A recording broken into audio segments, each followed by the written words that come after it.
action!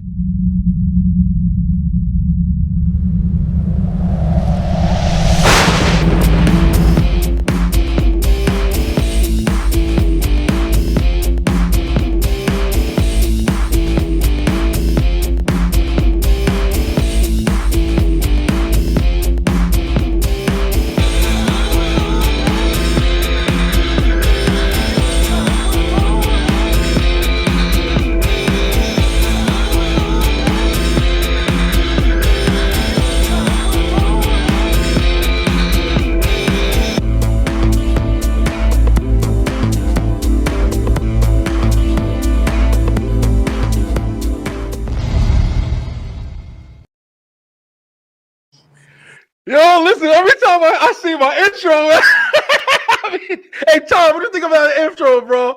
That's all right, right? Cool, man. Pretty yes, cool. Sir, pretty bad. Yes, sir. Thanks, man. I appreciate it. Hey, Beeline, thank you guys so much. I love you guys. I'm starting to get better with this StreamYard. Like we in transition still, but yeah, there's a lot of stuff we can do on here that I don't got to edit. I used to spend 3 hours editing a video and then uploading or whatever. But ladies and gentlemen, like I said, we have a screen on the screen today, and I'm very, very, very thankful to be joined by this guest today. He's very talented. He's done and produced a lot of movies with Churchill Productions. That's the correct name, right? Just want to make sure I'm getting everything right here. But listen, if you don't know who this is Mr. Thomas J. Churchill. That's right, guys. Welcome to the board, Mr. Thomas. How you doing? Thank you, Brian. It's a pleasure to be here. Yeah, it's a pleasure to have you, man. I mean, you're definitely, you've been in a lot of movies over the years, and I'm glad to say horror is definitely one of your big franchises, and that's something that I've spoken on multiple times with the Beeline. So we're going to get to know you today. We're going to get to, know some of your work you're doing and some work that you are, doing in the future as well. So before we start, let's go ahead and just introduce yourself and tell us how you're doing and everything like that to start off. How you doing? I'm Thomas J. Churchill. I'm a writer, producer, director, originally from New York. Now I'm out in Los Angeles. It's a pleasure to be on your show, Brian. Yes, sir. Yes, sir. You can hear it as soon as you start talking. Isn't it great that the accent don't go nowhere? I guess it's like I've been in Atlanta for 10 years now, but I'm from Jersey. Like I'm from Elizabeth, New Jersey, and stuff like that. Born and raised. And I was in Atlanta for 10 years. And one of the scariest things, I'm sorry, Atlanta, but one of the scariest things people were telling me was like, oh, you're going to get the accent. I'm like, listen, bro, I ain't trying to sound like I'm from the South, man. I'm sorry, but how is LA, man? What's the transition? Hey, I've been out here in California for 13 years, and the accent ain't going anywhere. I mean, I was born in Brooklyn, raised in Queens, New York, and man, yeah. And it's just been in me my entire life. It's pretty funny when I get around other New Yorkers or other some Jersey people and not so much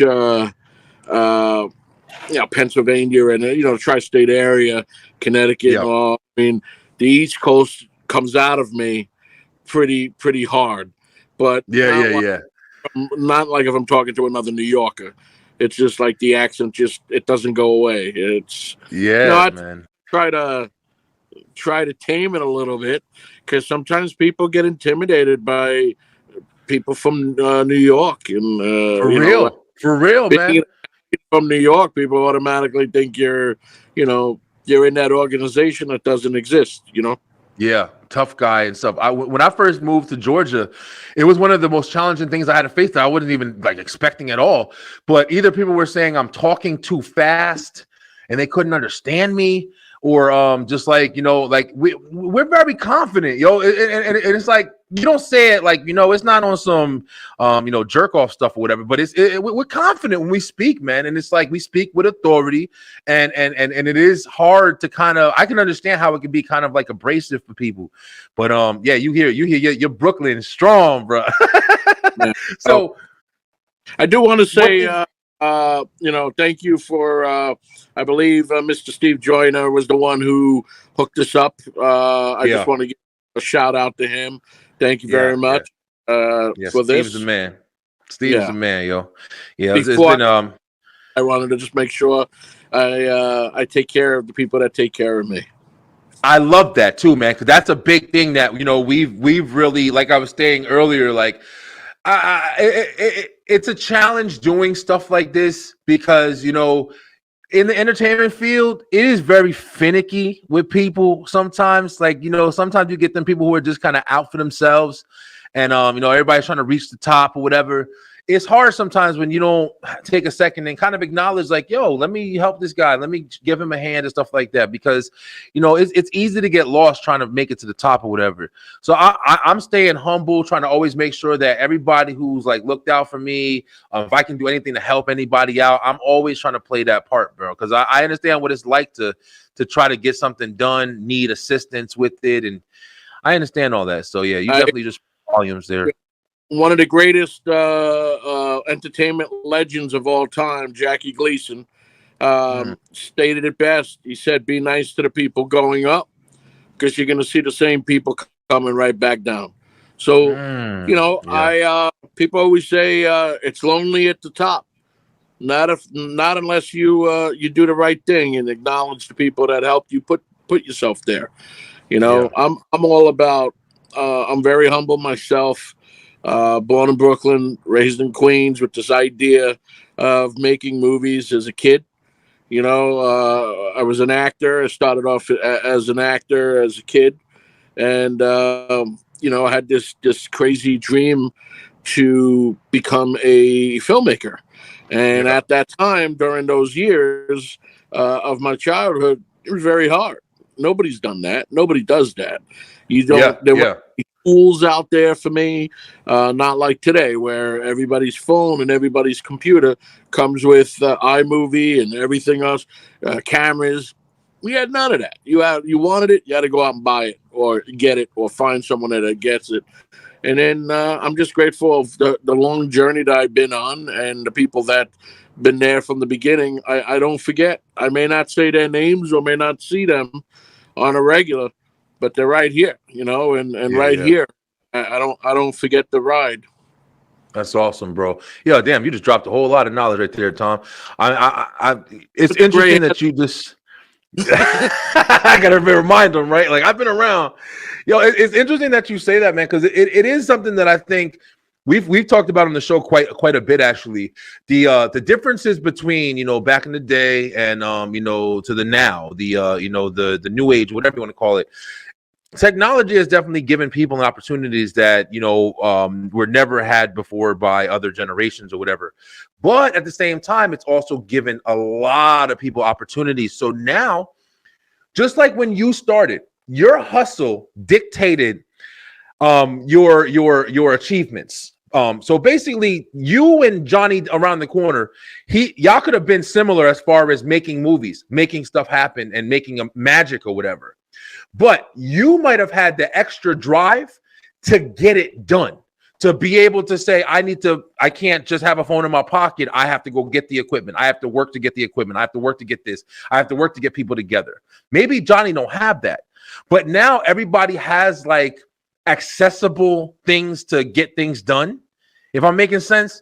So it's like, everybody has like a way to do something now. So it's like it's easier for more stuff to flood the market, but now substance is what's harder to find, because you can actually 1,000 billion podcasts can go out, but you're going to look for the ones who are worth watching. You know what I'm saying? Like, you're going to look for the ones who are actually trying to you're going to look for the movies, who didn't just make it with the iPhone in their basement and, actually try to put some stuff together with it. It's difficult because technology has definitely advanced people to do a lot of things, but it's also, it hasn't taken anything away. It's just given everybody an opportunity, but still the same people who are going to hustle for that shit is going to be acknowledged. They're going to be the ones who are going to the top and who are making it if they keep working, not just thinking, oh yeah, well, I have it, so I can always do it or whatever, or put it on the back burner or whatever. But it's interesting, man. It's interesting to me that like you just said, you had to go and still get the cameras. You had to still get all the stuff and hustle to actually get where you need to be. You forget about that.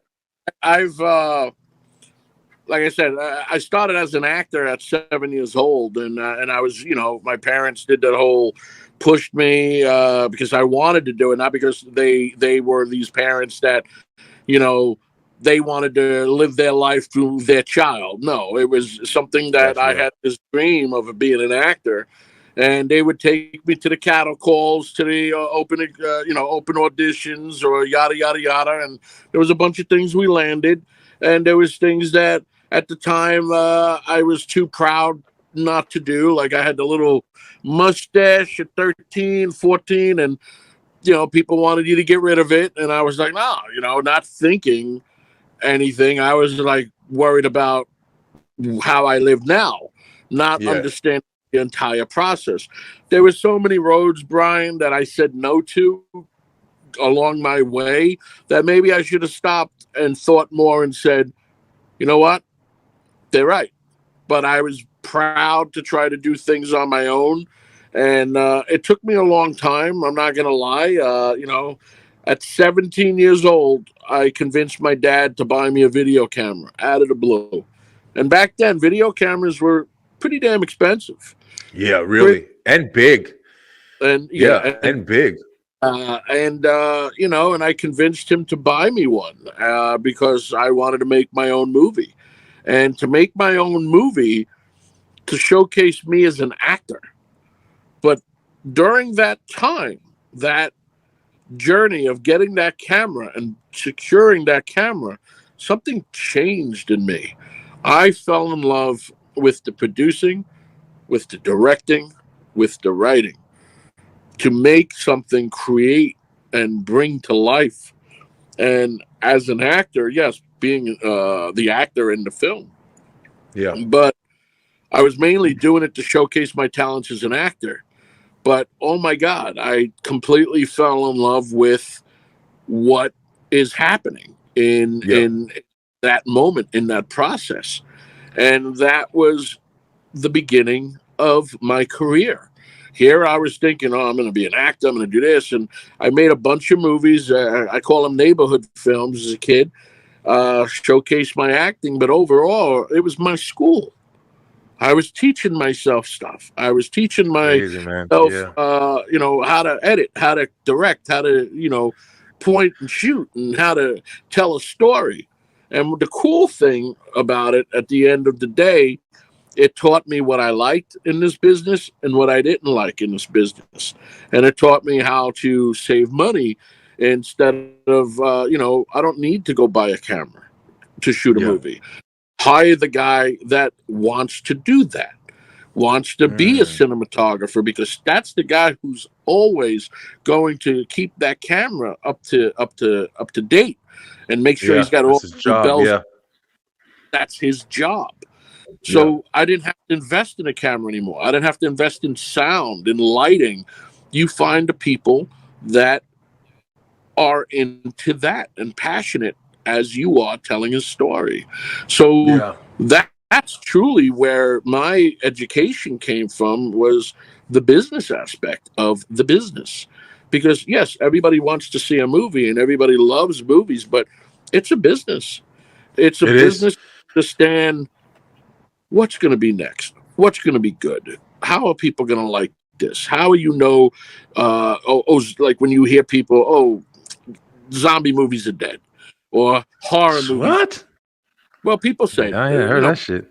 because of my career and meeting with the various companies out here, a lot of people would tell you at certain points horror is dead, and then all of a sudden 12 horror movies will come out in the theater and dominate the box office. Okay, Yeah. so what I've learned is nobody knows what the next big thing's going to be. Nobody. Yeah, very true. Very true. No. I think that's a good point too. That's a good point as far as saying it like in all collective. Nobody does know what the next thing is going to be. Nobody knows what the next thing is until you actually see it and it's happening or whatever. Here's a good point with that. I've literally just got done watching my entertainment show that I was putting out this week or whatever, and in it we were discussing the movie Megan. You heard that new movie that came out with the like creepy girl doll or whatever. So we did our kind of review before that came out, just kind of talking about movies we want to watch in 2023, and Megan was on the list or whatever. And I said on the video pre-recorded, oh no, yeah, I want to see it, but whatever. I'm not expecting anything from it. I'm just like, whatever, blah blah, whatever. Downgrading it, like, oh, it looks like one of those movies that's gonna be whatever, whatever. Turns out Megan's in the theaters right now, and it's smashing the box office. Like it's and the scores are incredible, and people are talking about it. I looked at it, prejudged it, thought it was this. Oh, it's just like this. It's just like that. Blah blah blah blah. Just like you're saying, oh, zombies dead. This is dead. Horror's dead. You don't never know what's going to come out and change the situation, yo. You have no idea what's going to come out and just completely open up that door that you thought was closed. It was never closed. It's just somebody wasn't opening that shit right, and then somebody opened it right, and then bam. And look at that, because I can't wait to see that damn movie now. But yeah, it's a good message, man. Right, it's people that are also passionate that put product out, like James Wan. James Wan is his roots go back to independent filmmaking. This is the kid. He's a man, he's not a kid, who created Saw, and from Saw, think of his 3 films that are so different, but it all came out of the same mind as a director. Saw, Fast and the Furious 7, Aquaman. 3 different movies. 3 completely different movies, yeah. All came out of the same director. Now if you met the guy when he was making Saw, would the studio system turn around and say, we want you to do Aquaman? No. They gave him another horror movie because that's what he does. So when people are good at a certain craft, they get fed a lot of that same genre. And there's a lot of filmmakers out there that are great as genre filmmakers, great that just do horror and just do action, like Michael Bay. Michael Bay is a great action director. Yeah. Could he tell a full drama or romantic comedy? Who knows? Nobody's given him that, or he's not interested in it. See, I like to put myself as I've done a lot of horror, I've done action, I've done family, I've done sci-fi, I've done Christmas.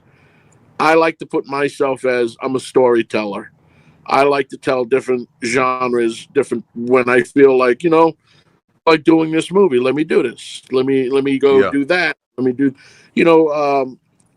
I have right now I have an Indiegogo campaign that just got launched today for a action film called The Avenging Angel.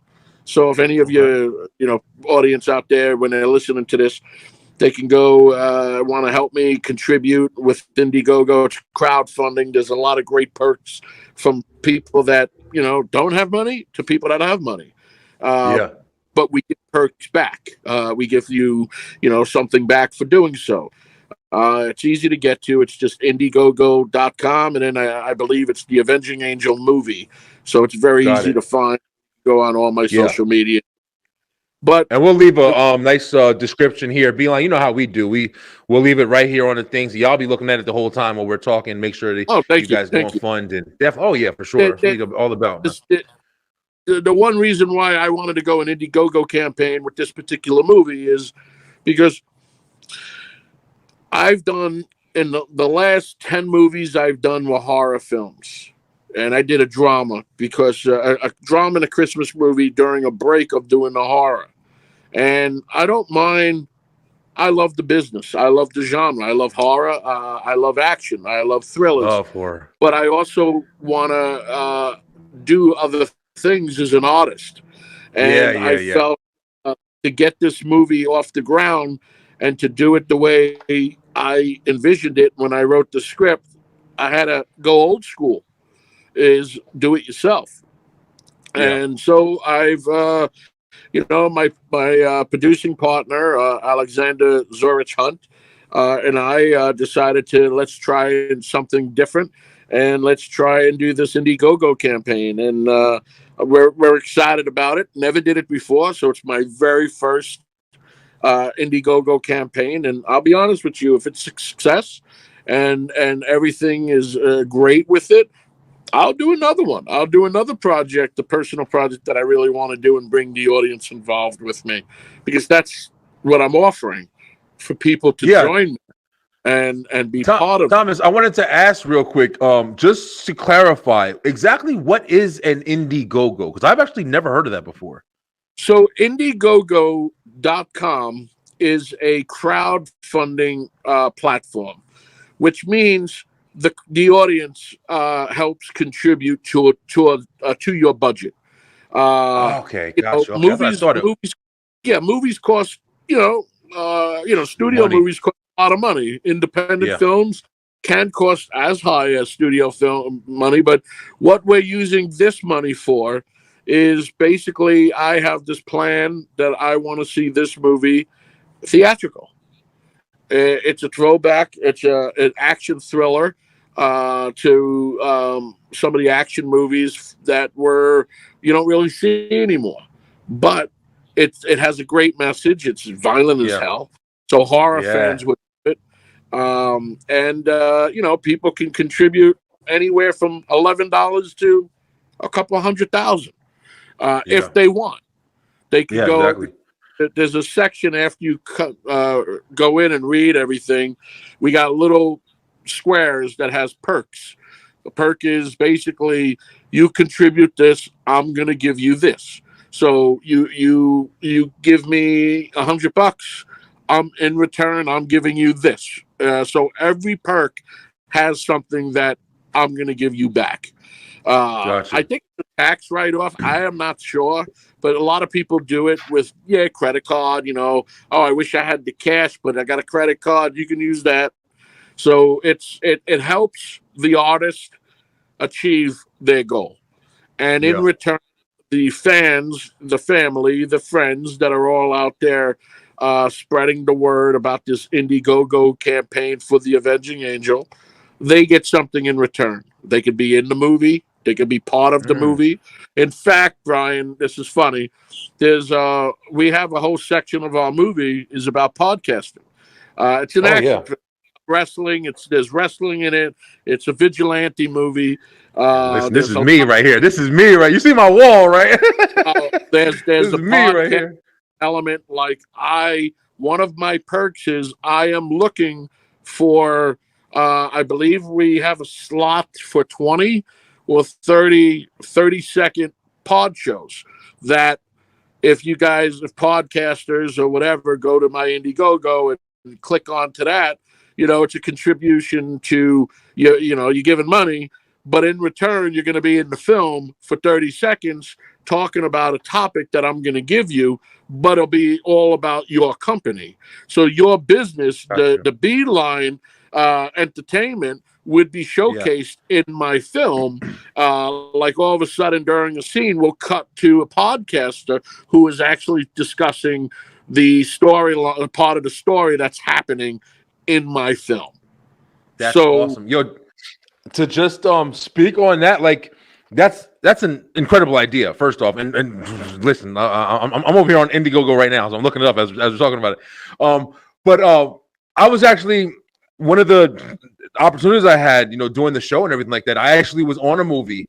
The same thought that like you're having now. My show, everything was on a movie. I was actually playing kind of like a alien conspiracy guy or whatever. And the show, my show was like alien conspiracies and stuff like that. So yeah, I mean, it's a great opportunity to network, man. Like you were saying before earlier about as you're on your way to the top, you got to make your connections. You got to, shake your hand. You got to help people out so they can help you out. I like to say pay to play, whatever you want to call it.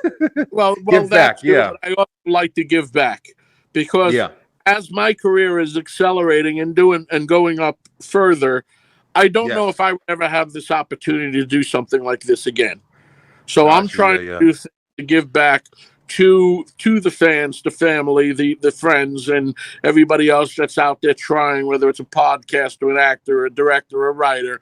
I want to help you guys that you're helping me, but I want to help you back. there's another perk we have for advertisement for our when we have our premiere and after party in Hollywood for companies to sponsor that.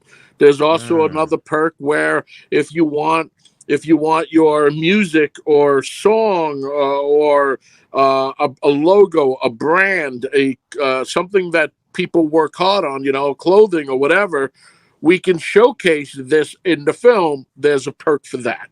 So, Gotcha. Okay. so there's so much that I want to give back to the audience, to everybody that helped me, and in return, this film is it's going to blow people's minds.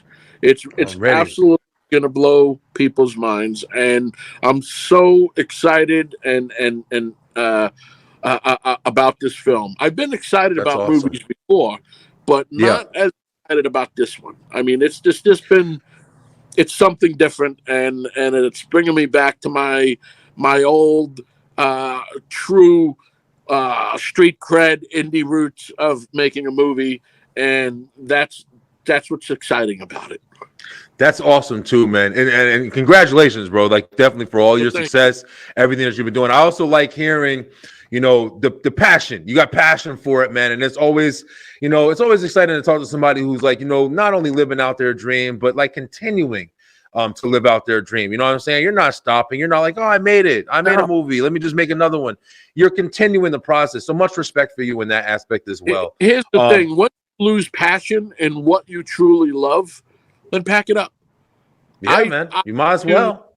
I refuse to be jaded because there's a lot of filmmakers, there's a lot of actors, there's a lot of actresses and Hollywood legends that I came across that are just angry. And because, they just been in it too long and they lost the love. They got used and abused, during the course of their career. And they just got this anger about them. Yeah. Brian, I promised myself as a kid, I manifested to be here as a kid. This is all I ever wanted.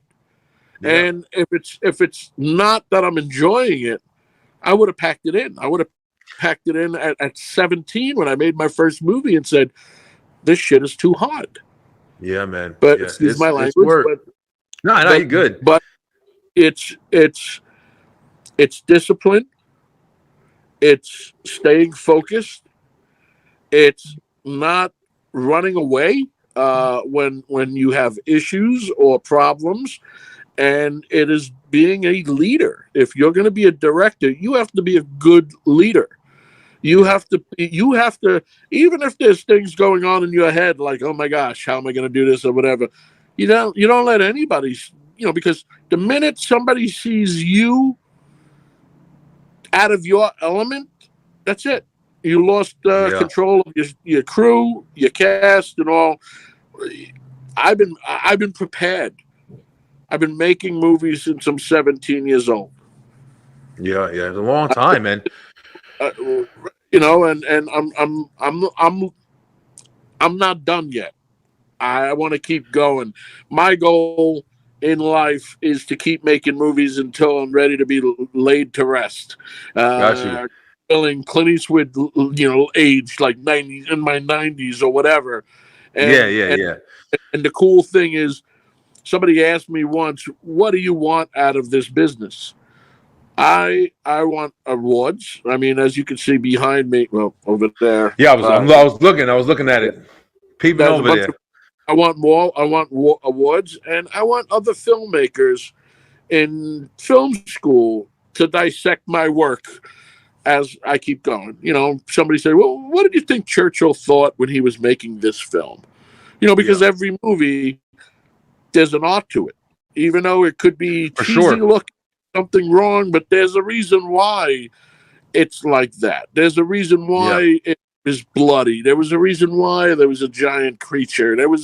It's fun. It's art. If I make movies for one person only, myself. If I like it, I'm going to do it, and hopefully the world accepts it. But if I Yeah, don't other like people what like I'm it. doing, I shouldn't be in this business. Am I right? You want to know something? That's interesting that you're saying that now, because I've had this discussion once again, on my entertainment show a lot of times about music. And the thing about, I've spoken with people who kind of say the opposite of that. I'm in full agreement of what you're saying, as far as you do something because it's what you're passionate about, it's what you love, it's what you want, it's what you enjoy. When you do that, you put your all into it. You put your all into it no matter what, because it's just natural for you, because that's your passions, what you enjoy. When you're doing something to satisfy someone else, I'm not saying you're not putting your all into it, but what I am saying is you're not enjoying it as much as something that you completely care about, you're completely involved in. You know what it's like when you're doing something or being with somebody you love. You know what I'm saying? So I've heard Right. people try to make the argument, oh, well, you can't do it for yourself, you have to do it for other people. I understand what your intent is with that, kind of phrase or whatever. But if you're not doing it because it's what you love, if you're not making a horror movie, or like you said before, James Wan, if he's not making a Saw, unbelievably, incredibly, fantastic movie, but then having the ability to still go and make Aquaman a great movie, or everything, he was passionate about that. You don't just have one love, but you have to want to do that. Now, if somebody said go make a K-pop song, he's not gonna, you know what I'm saying? He might be able to study it, explore it, and probably do a really good job imitating what he thinks people want to hear. But what Right. he's doing, what you're doing, is the passion. So your stuff is coming out pure, even if somebody sees it and they're not in agreement with it. Oh, I don't like that. I'm not. That's your opinion. You're entitled to it. But the people who are on your level, that's seeing what you wanted, the people you're speaking to through your art, is what you're supposed to be and who you're supposed to be speaking to. So I completely agree with that, man. I think that people need to start staying a little bit more true to their true character, their true nature. Not saying just be opinionated and not be open, but I think it'll cause people to fall in love with shit again, man. Because you are right. There are a lot of people who are just like, oh, here's another one. You know what I'm saying? Like, I Right. love this shit right here. Like, I'm at the beginning, but I loved it. I'm trying to push everything out so I can just do this. I Well, love this. here's the funny thing. So my entire life, uh, up until 13 years ago, I lived a dual life. I was making movies and I had a 9 to 5. And I've done a bunch of 9 to 5s that people spend a career doing, but it Yeah. wasn't enough for me. I wasn't happy. Yeah, man. I mean, some of the jobs I would tell you, people spend careers doing that. It just wasn't for me. So 13 years ago, I was in North Carolina, uh, doing both, working at a career that people would use, because I've been doing that a long time, and I was making films. And I came out to California to shoot a spec pilot on my vacation, so to speak, from that job. Yeah. And Yeah. I was out here a week, and I clicked with, I didn't know these people from Adam, but the executive producer and that I did this job for liked my style, liked everything we was doing, and wanted to finance a film of mine. Okay. So I thought that was kind of cool, and I was trying to figure out how I can break that time about, because I was going back to the day job. Yeah. I get back to the day job, and then I think it was that was June of 09. August of 09, I had to come back out here, so I did it on I had vacation time. And then when I came back, my boss at that job, great guy, I owe so much to him. And I'm going to tell you how I paid part of it back. So this guy said to me, Tommy, what are you doing here? And I said, what do you mean? What are you doing here? I was an operations manager for a pharmaceutical company, Brian. That was my background, doing Ooh, yeah, pharmaceutical. yeah. And I Money. said, I'm working. He goes, no, what are you doing here? And I said, I'm running the lines. I'm making sure this is done. I'm making sure that. He says, no, this ain't for you. You've been doing this a long time, but you're just doing it. What is your passion? What do you want? You don't belong here. You're a filmmaker. And I looked at him and I says, so I'm going to ask you again, why are you here? I said, medical, responsibilities, bills. He says, that's not good enough. He says, I'm going to do this for you. He said, you know, our company is going to be closing in the next 18 months, right? I said, yeah, I know that. He says, I'm going to go upstairs. I'm going to get your retention package. I'm going to give it to you, and you're going to get the hell out of here and go make movies. And I said to him, what are you doing? Because I'm panicking now. I'm panicking because it's like I don't have my shit lined up yet. I'm like, Yeah. So I said, what are you doing? He goes, you're gonna thank me one day. He says, I'm doing this for you. He walked away, came back, gave me my letter, gave me my money, and I left. That was the last big day job I ever had. That was 13 years ago. So he kept in touch with me. I mean, to this day, we still talk, not as much as we should. But when it was time, so I wrote 2 screenplays when I was living in North Carolina. One of them was Checkpoint, my action thriller. Gotcha, And yeah. I actually had it in my what I wanted to do. And when I moved out here, a couple years in that I'm here, one of the financiers of that movie said, where do you want to shoot it? And I said, I want to shoot this in Wilmington, North Carolina. Okay, let's go there.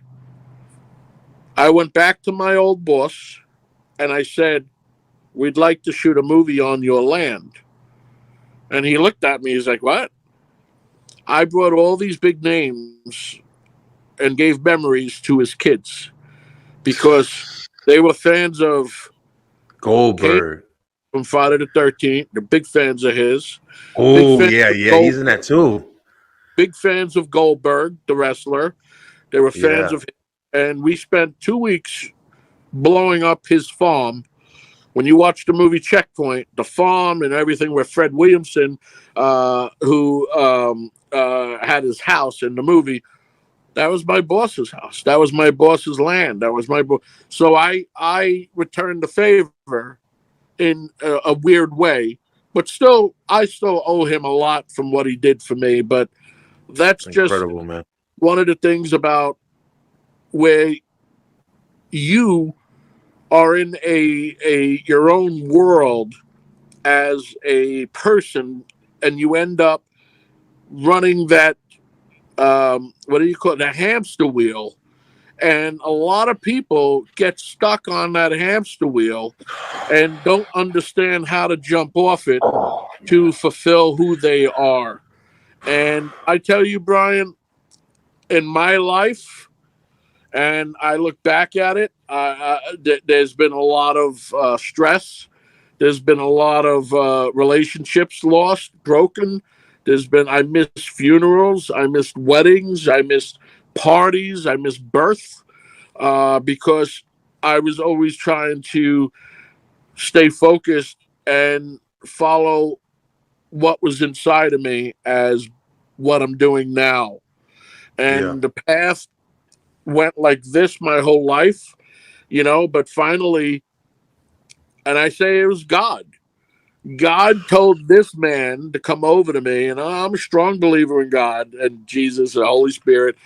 God put that in that man to come over to me and kick me out of a business that I was in for 20 plus years and saying, okay, enough. This is not meant for you.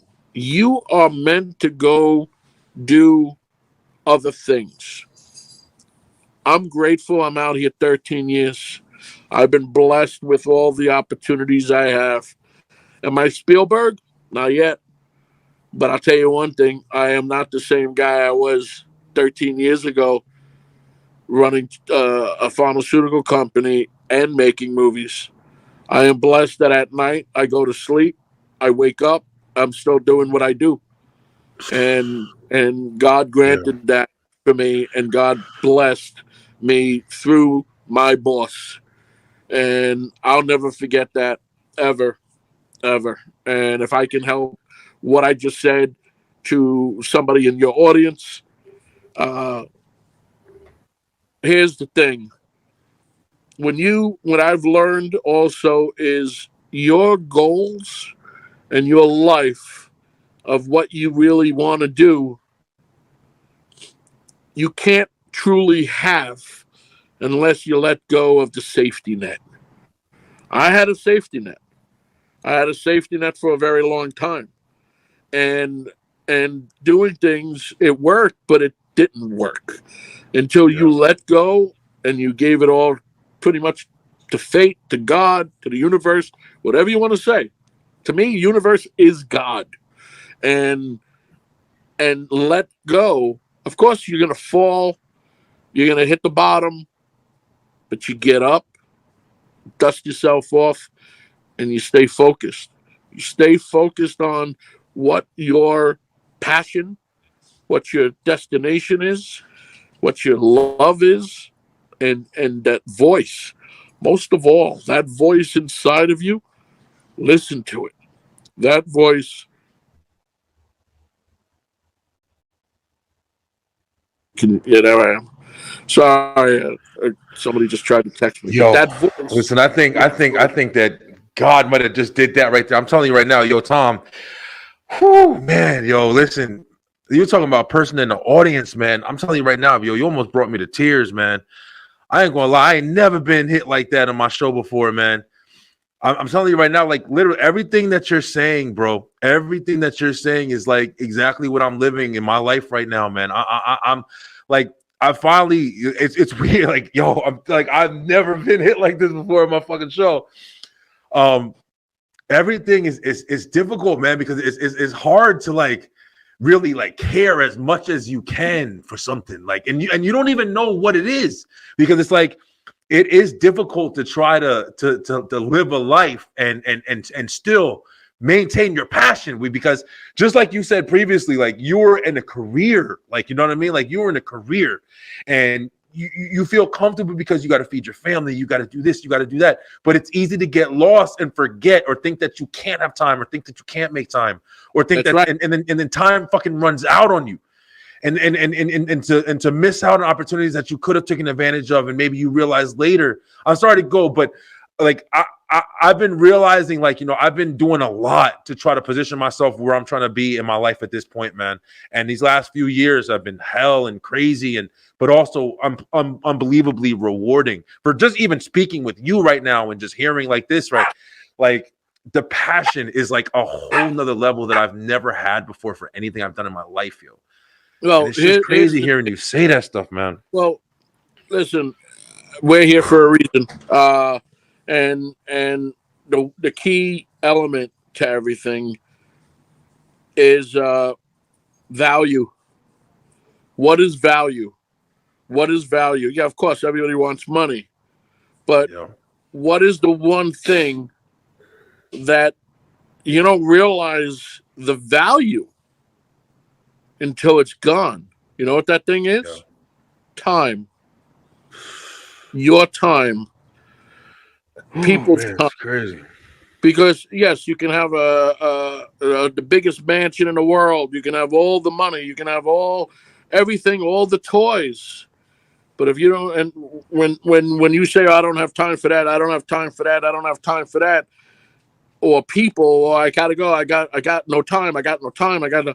And then when you don't have that time anymore with that person, or that area, or that job, or that money, what do? You regret. Yeah, man. Oh, I wish I had Yeah. more time.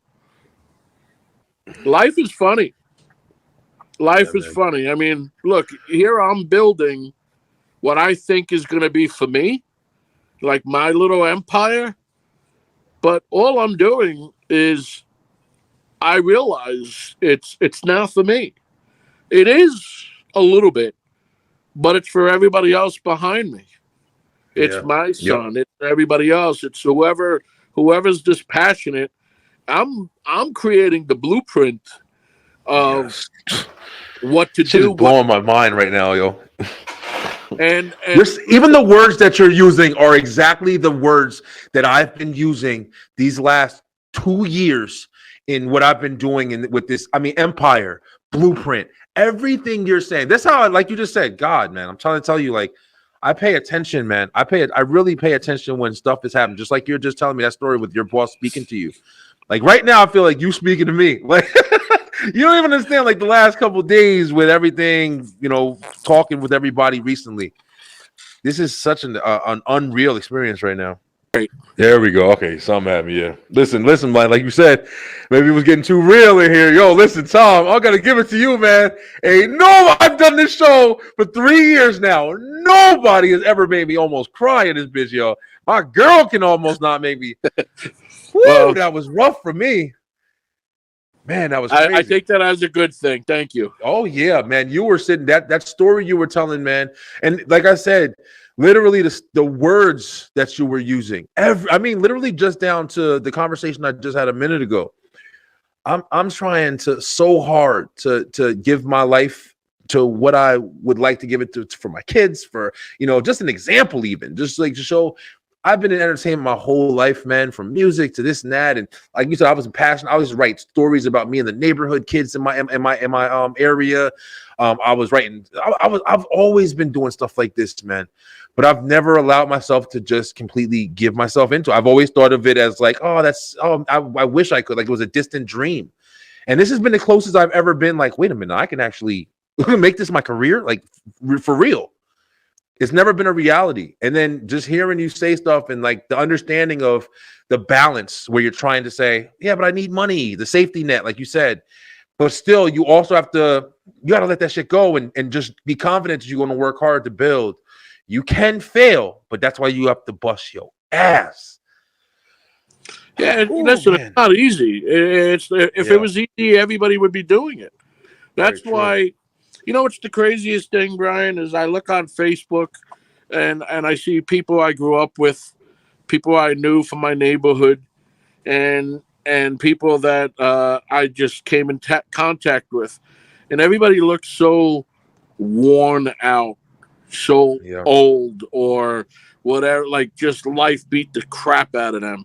And, they probably say that about me too, but I don't. I see all this and I see how a lot of people are miserable. And I ask myself, why are they miserable? They're making a lot of money. They got their house, they got their family, they got their kids, they got everything else. They got the soccer mom, all that other stuff. But then it dawned on me, you know why they're miserable? Because they're doing what they don't love to do. They're doing their busy work. It's busy work. It's going to somebody's office, making money, doing something good. I bet you if you asked 10 people, what did you want to be when you were a kid? One person would tell you they're living that life.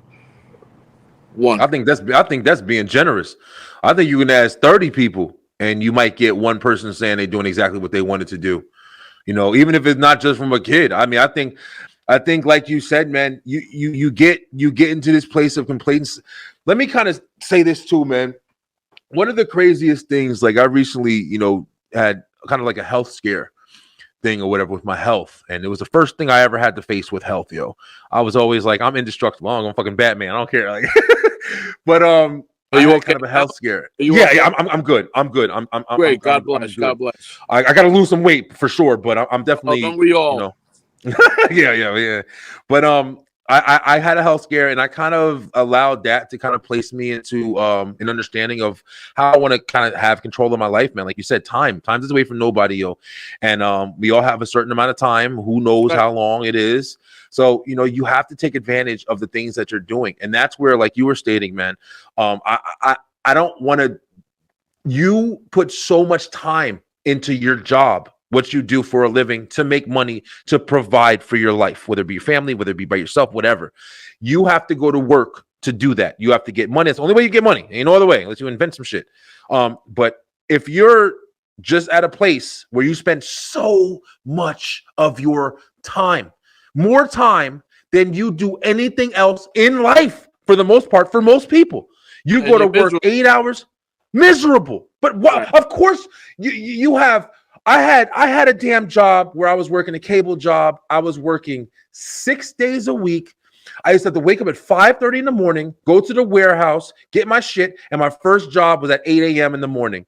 And then I wouldn't get done some days. Most days, roughly, maybe 6, 7 o'clock, I was heading home. 6 days a week, every day until I quit. I gave my life to that job. For what? And when you quit, you were nervous for a little bit, right? And but it worked out. It all worked out. Bro, when I was a kid, man. I was in high school, and I made my first movie. And all of a sudden, we were in the newspapers, and my principal, God bless his soul, he's gone, gets an invitation from this other school to ask me to go and talk to them about careers. I'm a high school kid. What the hell do I know? Hey. So I went to an elementary school to talk to this class about following your dreams. I went around the room and I asked every kid, what do you want to be when you grow up? You know how many doctors, baseball players, basketball players, I want to be rich. Everybody had that dream. There was a few that said, oh, I want to be like my dad, a fireman, which is great. I want to be like my dad, a policeman, which is great. Because those are great jobs. I want to be a doctor. Those are great jobs that we all need, and they're so honorable. And they don't get enough. Sure. But I said to every one of those kids in that room, life is going to throw you curveballs. Life is going to come at you hard. People are going to talk you out of things. You don't need that. It's too hard. Or, you have to listen to you. You have to listen to that voice. You have to listen to that little person inside of you, and forget about the naysayers. Forget about the people that's trying to get you off course. Those people, some of them may be family and blood. For real. Yeah. Are the ones that's going to take you off your course because they fell off their course or they didn't have a course. So they don't want to see you do really. They do. They'll all say, oh, I just want the best for you. But deep down, they don't want to see you life change and you're going away. My whole family's back in New York. I'm out here by myself. Wow, yeah. You know, I miss holidays. I miss this. My entire family, I had to go back and bury my parents at times. But, it's sometimes I would have said, maybe I should have stayed another season. Maybe I should have stayed another year. Maybe I should have stayed. But at the end of the day, life is life.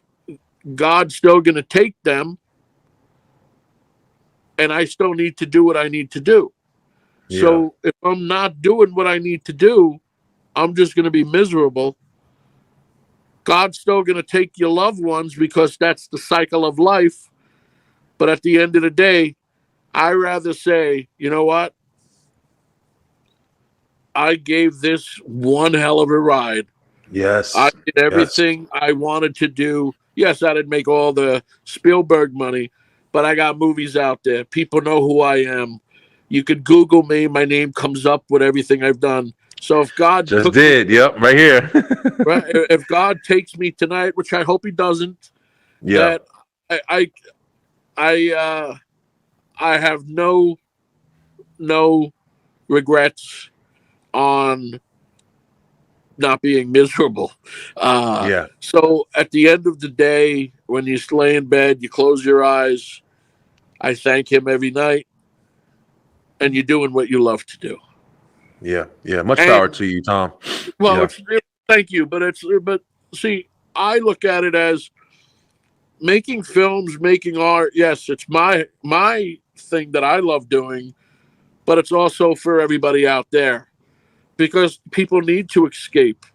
They need to get away. They need to find that time. They need to just forget about their own issues or maybe see something in my movie that they can relate and maybe address their own problem the same way we handled it in our films.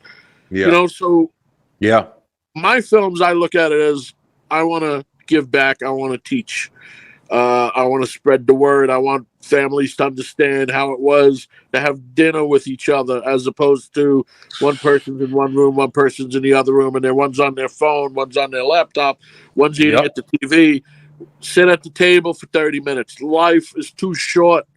The pandemic, don't make me get started on it, but the best thing with Yeah, the man. pandemic was it put people back to where families were important. Yeah, it slowed everything down. It slowed everything down. And we say that all the time. Like you just said, with the families connecting with each other, all of that stuff, man, you don't realize how much that stuff matters a lot of times until it's too late. And that's what That's sucks, right. man. That's what sucks. But at the same time, like we're also saying, just to kind of incorporate the whole, field there, you know, it's because people are constantly on the missions that they're trying to be on, whether it be the job, whether it be the girl, whether it be the date, whatever, man. People are constantly always feeling like, oh, I don't got enough time. I don't got enough time. I don't got time. And then you realize you did have enough time when it's too late. Time runs out. And it's a damn trap, man. You know what's the craziest thing too, Brian, is young kids. They don't get out. What I mean by this is this. You know how many parks I drive by and it's just abandoned, empty, quiet, unless it's Yeah. school time and they're out there playing. But other than Yeah. that, you never see kids at the park on the weekend or at Crazy. night or going after school. Never. When I was a kid, no, now I sound like my dad. When I was my kid, when I was a kid, we were always in the park. We always played Yeah. ball, and that's what people miss. That's not here no more.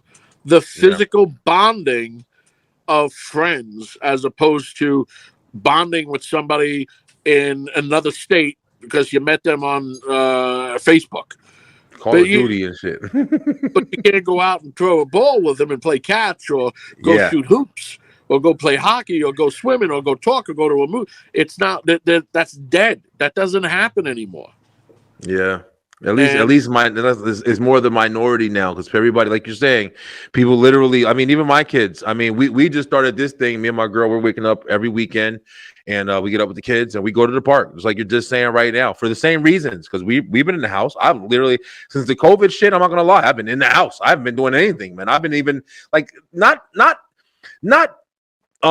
like knowingly fearful, but I think subconsciously kind of like afraid to go out and do things, not because I think I'm going to get sick, but just because it's been like the narrative that has been just presented these last couple of years, man, with the sickness stuff. Everybody's sick, everything's shut down. So I'm like, well, is anything really even open like it was? I don't want to go to the bowling alley and have to be 6 feet from everybody playing all that shit. Like, I want to be able to go out and enjoy like I used to go out and enjoy. So just till this year right here, where I made to myself, I'm like, yo, I want to be out again. I want to be experienced. We go to the park every morning on the weekends and we that's walk. right. Yeah, and I love it. I love it. It's so great, just getting fresh air. I work from home. I do the show. I barely go outside. I'm pale. Look, I used to be brown and shit. But I never go outside anymore, man. But I love it. We go to the park. My daughter rides her scooter. You know, That's great. it's so refreshing, man. That's great. God Yeah. bless. That's Yes, great. for sure. Keep doing that. Keep doing that. Yeah, man. But hey, yo, Tom, I really did not know we were gonna have the conversation we had today. But like you said, man, I believe in God highly, man. Like, and I believe that everything happens for a reason, man. Everything happens for. I had like geared up. I got your movie sitting here. I'm like, I still want to ask you a couple questions, but that the information that you just laid, I think for anybody, any of you guys, and I know a lot because we're in a little podcast world or whatever. But there's people out there who really are trying to give their all to make their dreams come true, man, for whatever it is, whether you're a dancer, whether you're an artist, whether you're whatever, singer, you got a passion that you're trying to bring to life and you're trying to live the most, with it. not being stuck at Comcast or like you need to fund it, you know, but you can't get lost in that shit. And that's what I refuse to do anymore in my life. For the rest of my life, if I can help it, I'm not getting lost. There's some things, this is comforting. There's some things that I know for sure that I'm pretty positive, unless things get really bad, I'm not doing anymore. When I was 20, I might have did it then, but now at 37, I'm not doing anymore, man. I can confidently say, I'm going to do this. I ain't flipping burgers. I'm not doing anymore. Like, I'm proud that I can at least be at that level. My next level is, like you said, man, following your dream and just making it your reality forever. Just gotta listen. If you believe, if you dream it, if you believe it, you'll receive it. There you go. So you said, like you said, with a Checkpoint, and you know, I see a lot. You know, you got a lot of horror. You got some variety here. Checkpoint was pretty big. So how did you you know, lock in, you know, Bill Goldberg? Like, I'm a wrestling dude. I host a wrestling show and everything. How'd you lock in Bill Goldberg, man, and the guys who were in that movie with you? Checkpoint. Well, it goes back, you know, doing one of my first horror films was a movie called The Emerging Past, and I met a lot of people during the convention circuit, and we became friends. Like I knew everybody. There's 3 of them that are dead now, but I knew every Jason that played character. I knew every actor that played Jason. I knew every actor that played Michael Myers. You know, I know the cast of Chucky, Texas Chainsaw. You become friends with all these people, and you know, you develop relationships, and you know, one of my friends actually put things in perspective for me.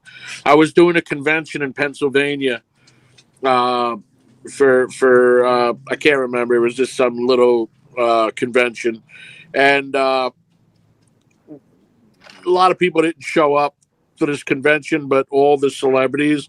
I don't consider myself a celebrity, but I was there signing, so we were all talking to each other and hanging out and going to have lunch and dinners and all, because we were there for 3 days, and it was a quiet convention. It should have never been that little town. It should have been someplace else. But you know, people do things because they have a dream, and not everything, you know, comes into, if you don't think it all out. So a friend of mine took a drive. A friend of mine lived in Albany, and he took a drive to Pennsylvania to say hi, because he hasn't seen me in a while. And he stood there with this look on his face. And I walked over to him. I said, "Hey, man, what's up?" He goes, "Oh, my God." He goes, I can't believe what I'm watching. I said, what do you mean? He says, "Dude, everybody's talking to you like you guys grew up together." And he goes, "And it's kind of cool." He says, "These are the people that we used to watch on television and go to the movie to watch. And now you're like really close friends with them." And I turned around and I looked to get his view of what he was looking at. And then I realized he's right. Man. I am so humbled. I am grateful. I am thankful that I can, you know, pick up a phone and call people that are all in these industries and work with people that I grew up watching. I mean, Tony Todd's been a friend of mine for years, for over 15 years, and just did a movie with him last year that should come out. I believe it's coming out in March through, I think it's Lionsgate or Grindstone, but it's called Devereaux, and it's Tony Todd, Vincent Ward, who was on The Walking Dead, and he's done a bunch of movies. Vincent Ward as well. He's in a few of my films. And Chris Negrotti, who I've worked with a few times. But Devereaux is kind of cool. It's like a voodoo style horror film with a new, God willing, iconic character. So that comes out, I think it's either March or April. Tony Todd, you know, for Beeline, Tony Todd, that's Candyman right there. So it's like, and you know, I mean, I remember I was introduced to Tony Todd with Night of the Living Dead. That was the first time that I saw him from a little kid. Ben. Remember? He played Ben on Night of the not. Yeah, it was Ben. No, who was that? Who was the who was in the cellar? It was the remake of Night of the Living Dead, because Cooper was in the cellar. That's right. Okay. And Tom Savini directed it. Yes, man. See, The the original. legendary Tom Savini. I seen the original Night of the Living, not when it came out. I seen it obviously many years later on television, Yeah. and it's just like Friday the 13th. I seen that when I was a kid, and Yep. just people from that movie. And you mentioned Fright Night, the original Fright Night with Man, yeah. Evil Ed, Stephen Jeffries. Yeah. I worked with him on he was in Emerging Past. He's in Checkpoint. He did a movie for me called Lazarus: Day of the Living Dead, and Yeah, I see. then there's this other movie that I produced that I don't really talk about. Got you. Hey, man, listen, and I see a lot of these are on Tubi, and so guys, please go check out Mr. Churchill's work. I mean, he's got a lot of films over here. A lot of them to be Amazon. Just Google my name. There's a movie that I wrote that's on Netflix. I was supposed to direct it. It was supposed to be a Steven Seagal movie, actually, and we ended up. Steven couldn't do it any longer, and they wanted to do this movie in Romania, and I didn't feel like going to Romania, so I just did the script and moved on. But the name of the movie is called The Hard Way, with Michael J. White and Randy Couture and Luke Goss. Man, listen, you about to have me on a spree, man. That's my type. Me, I'm Michael J. White. That's my boy. But Blood and Bone is one of my favorite movies of all time. But you had Michael J. White, Tony Jaa. I'm a huge Steven Seagal. I'm a huge action kung fu. I love that stuff. My father, instilled that in me a long time ago. But horror, all of that stuff. I'm a giant fiend for that. So I gotta check that out because I'm pretty sure that's probably gonna be phenomenal, man. You know what else is gonna be? I can't wait for this year, yo. That John Wick, man. That John Wick 4. Woo! John Wick is an incredible movie, man. The third one, each one of those movies were better than the previous. I mean, the Better. first. I just said that. Yep. But the third one, the whole library scene was great. Bro, it's unbelievable. It's unbelievable. Even the last scene where he's fighting the two guys, and yeah, that's the guy from the Raid Redemption, and that little skinny dude with the long hair with the little goatee. Yeah, bad dude, man. Tom, what's your favorite style of movie? Just for pleasure. I got so there's 5 movies that define me of who I am. Okay. And the 5 movies are King Kong, 1976 version, Okay. Superman, 78, Star Wars, 77, Beverly Hills Cop, and Batman, 1989. Right, those 5 movies are what molded me to what I want to do. I mean, there's 4 directors that I absolutely love. There's so many great directors out there, but my 4 go-to is Hitchcock, Spielberg, Sesame Seville, and Orson Welles. Oh my God, I was going to say Orson Citizen, but Citizen Kane was his movie.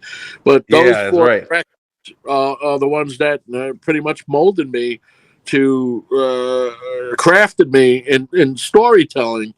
And even though my films range in different budgets, high budgets, low budgets, the story and the passion and the concept is always there.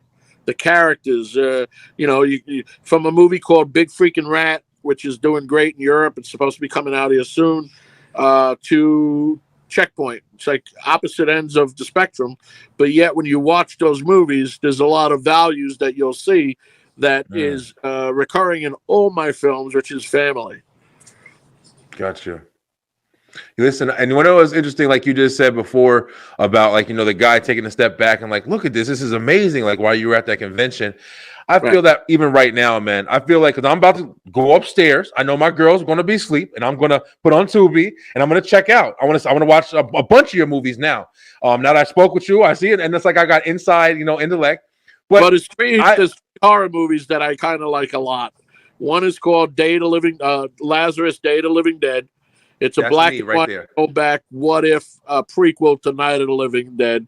Okay. My own Amityville trilogy, which is the Amityville Harvest, which is about a vampire. the Amityville Moon, which is about a werewolf, and the Amityville Uprising, which is about zombies. All takes place in the real Amityville town, and all in its own. Uh-oh. Got a text message again. Yeah. This thing is so awesome, man. I haven't even. I've almost forgot for a second. I'm gonna be real with you, Tom. I almost forgot for a second we were doing a show. I'm just over here talking to you. Like, this is awesome, man. But I want to say, Brian, thank you very much Yeah. for having me on. Yes, sir.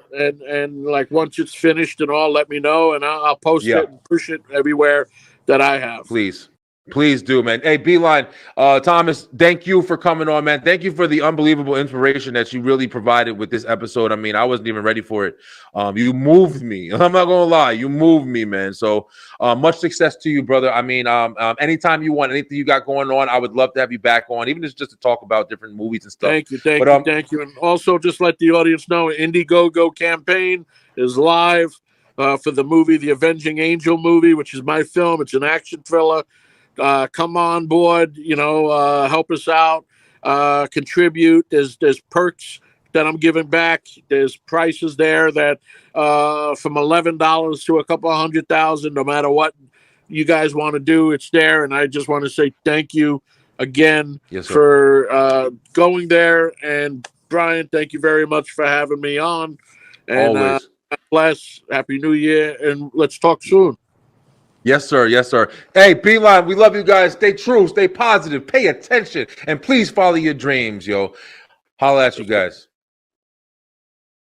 Hey there, everybody. Church here. If you want to come out and meet me, I will be a guest at the Albuquerque Comic Con going on January 19th to the 21st down at the Albuquerque Convention Center in beautiful Albuquerque, New Mexico. Come on out, grab some pictures, get an autograph, come have a drink, and hang out with me, your buddy, Church, at the Albuquerque Comic Con this coming January 19th to the 21st. 2024, only at the Albuquerque Convention Center. See you all then.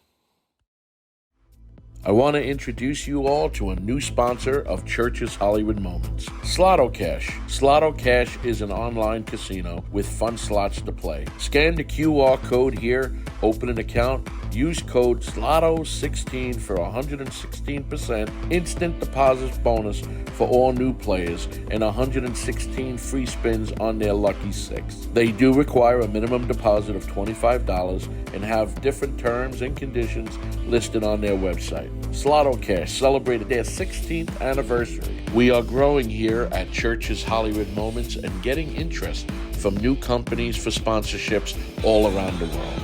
If you're enjoying our videos, then please like, subscribe, and tell your friends all about us. Slotto Cash.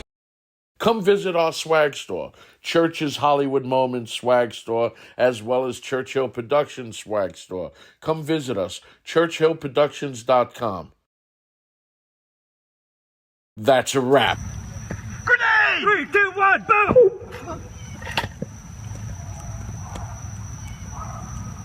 Stay, hold. Hold, don't move.